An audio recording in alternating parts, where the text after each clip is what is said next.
Support comes from the Missouri Forest Products Association, honoring Arbor Day on April 26th, with an ongoing commitment to sustainable stewardship and conservation of Missouri's forests.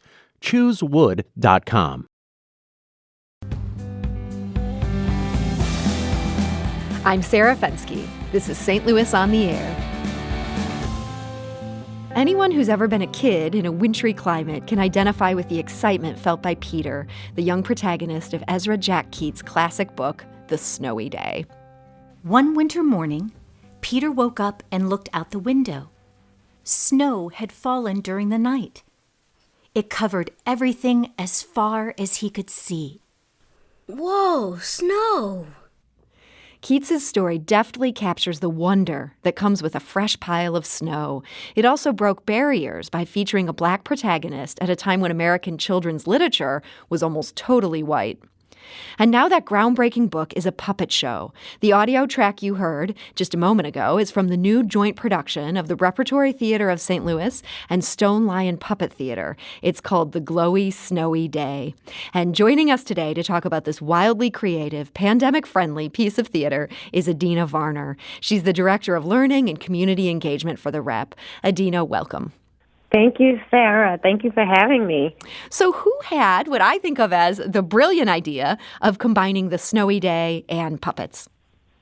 I would love to take all the credit. I can't take it all, but I would say our artistic director, Hannah Sharif, really encouraged the artistic team to think big and to think out of the box and to think of something that would be magical for our children who have navigated a really challenging year, and to do something where families can experience something together.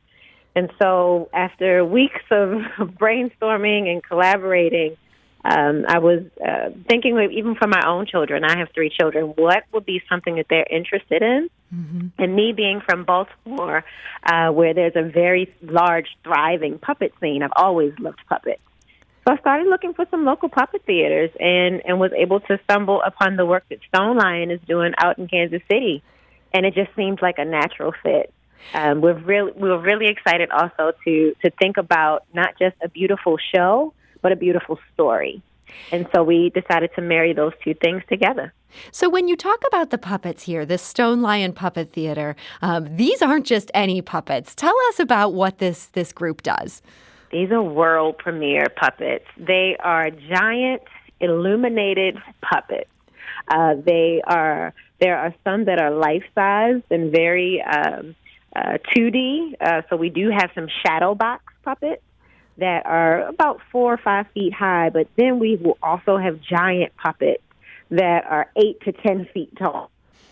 So tell me how this works. This story, this is Peter, and it's a kind of simple story of him out there. Are each of these puppets a person, or is this more elaborate than that? Such a good question. So the Ezra Jack Keats, the Keats Foundation, has given us the rights to really make a beautiful adaptation. And if you read the story, it is a simple story. It's a short story. It's beautiful. And so we have added a little bit more description and dialogue just to fill out the experience. So it's a little bit longer, and folks will be able to listen to the storytelling by way of the podcast. But as they drive through, each scene really has a storytelling component.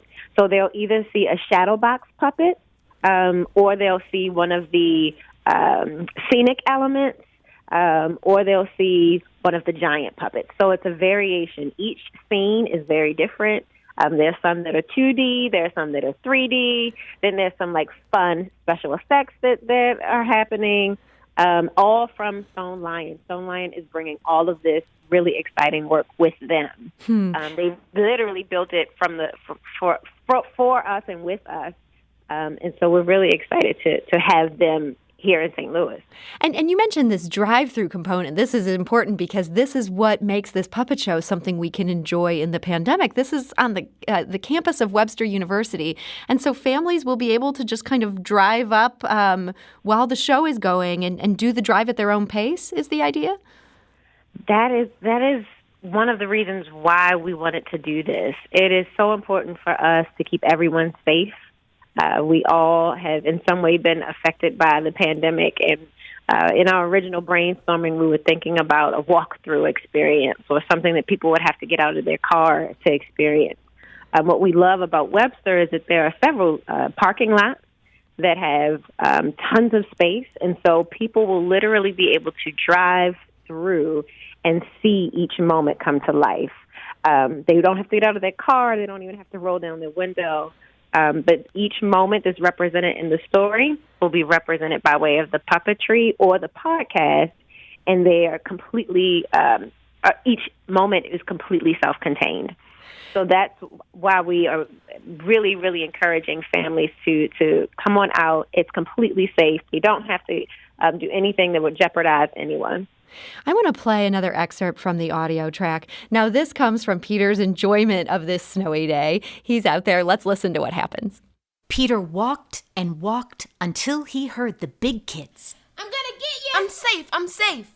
Peter thought, It would be fun to join the big kids in their snowball fight. Look at me! I got you! but Peter knew he wasn't old enough. Not yet. And that is from the Snowy Glowy Day, which is going to run for 3 days. It's by the Repertory Theatre of St. Louis and the StoneLion Puppet Theater. Adena, how are you going to make this snowball scene work with puppets?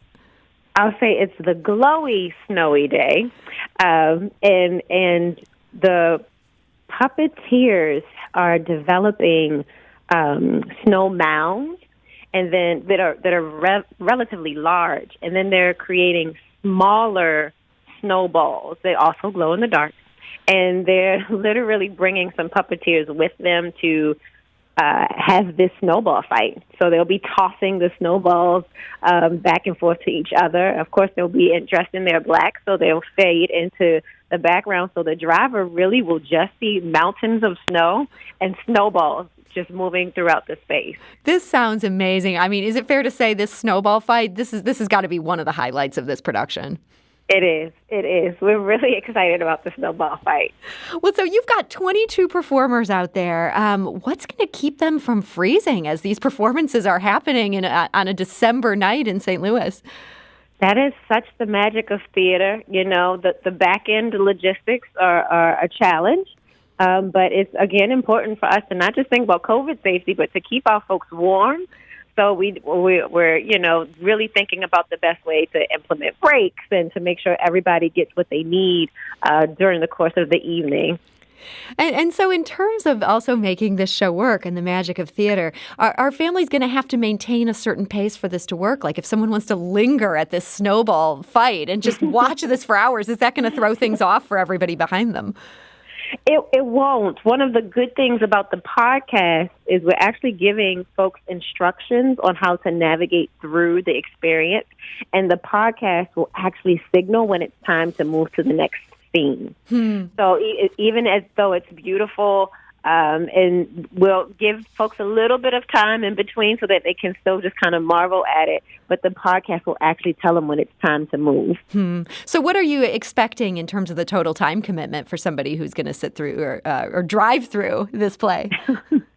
The drive-through really will probably be, we're estimating 10 minutes, depending, again, on how people move through, but the podcast itself is about 10 minutes. And I think that once they get to the end, there's certainly going to be, there's actually a surprise that I'll tell you about this. There is an actual live moment where we get a glimpse into what Peter may look like and be. And so we're excited even about that final moment. And so people can wave and still feel like they've experienced something that was live, just to try and speak to that critical component of live theater. But we don't anticipate it being a long wait. This is new. We're not the region. We do tons of beautiful light shows, but we've never really seen a story coupled with a light show like this. Mm-hmm. So we do. We're planning for waits. We've got a whole bunch of things in action just to anticipate crowds, but we still anticipate pretty frequent movement, and we don't think that lines will be long, and we think that people will be able to move through at a really good pace. Okay, well, this all sounds so much fun. And we haven't mentioned one of the things that I think families are really going to be excited to hear. You're doing all this for free. How are you able to pull that off when you have a production with 22 performers and these elaborate sets? And it sounds like just so much work is going into this. It's been such a wonderful process, and really it's the generosity of the Doris Duke Foundation, who have given us tremendous support over the past couple of years, especially since our new artistic director has joined the theater. So we definitely have to say out loud that we would not have been able to do this really imaginative and innovative work without their generous support. Well, this sounds so great. And you mentioned earlier you've got 3 kids. Have your kids gotten a sneak peek at the Glowy Snowy Day yet? Well, I will say that some of those voices that you hear, some of those voices, especially the big kid voices, are my children, actually. They've been a part of this. That's amazing. They have been a part. We're very excited. They are excited to hear it all once it all comes together and to see it coupled with the puppetry. So we're excited, and they are tickled that they were able to help Mom and help the rep. Well, that is so exciting, and this whole production sounds so great. We want to encourage people. You can check this out. We have a lot of information about it on our website. That's stlpublicradio.org. It is free to go to this thing. You don't need tickets. You can just show up. And there's also information on the Repertory Theatre of St. Louis's website about that. So, Adena Varner, Director of Learning and Community Engagement for the Repertory Theatre of St. Louis, thank you so much for joining us today. Thank you again, Sarah. It's been a pleasure.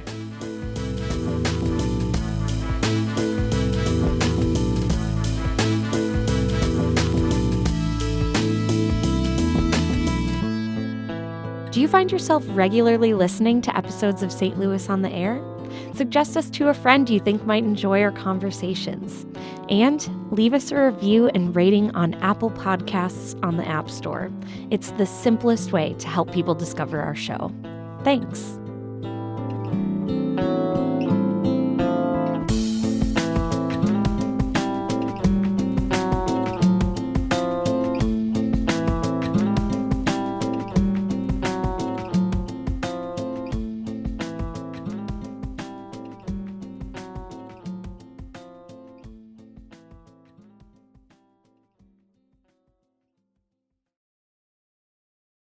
Support comes from the Missouri Forest Products Association, honoring Arbor Day on April 26th, with an ongoing commitment to sustainable stewardship and conservation of Missouri's forests.